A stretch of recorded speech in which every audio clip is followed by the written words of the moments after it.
আজকে তৈরি করব বাচ্চা থেকে বুড়ো সবারই ফেভারিট একটা আইটেম, চিকেন পকোড়া।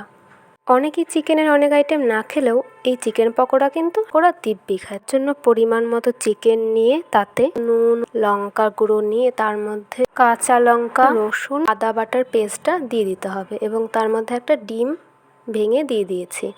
এরপরে পরিমাণ মতো ময়দা, চাইলে বেসনও দিতে পারো, আর একটু কর্নফ্লাওয়ার কিংবা খাওয়ার সোডা দিয়ে ভালোভাবে মেখে নাও।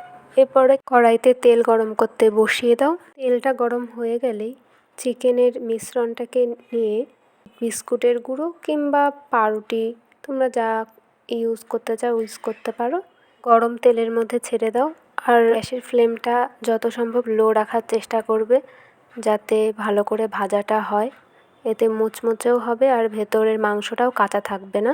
এবার একটা একটা করে দিয়ে দাও আর তারপরে আস্তে আস্তে করে লাল হওয়া দেখে উল্টিয়ে পাল্টে দেবে। আমি কিন্তু পুরোটাই লো ফ্লেমে ভেজেছি আর দেখো আমার ভাজাগুলো পুরো লালও হয়ে গেছে আর এতে কিন্তু আমার মাংসটাও ভেতরে একদম সেদ্ধ হয়ে গেছে। এইভাবে তোমরা 2-3 বারে ভেজে নিতে পারো তোমাদের নেওয়া মাংসের পরিমাণ বুঝে। দেখো কতটা ক্রিস্পি আর কতটা সফট হয়েছে। আর আমার চিকেন পকোড়া একদম রেডি সস দিয়ে খাওয়ার জন্য। এভাবে তোমরা একবার ট্রাই করতে পারো আর কেমন লাগলো জানিও।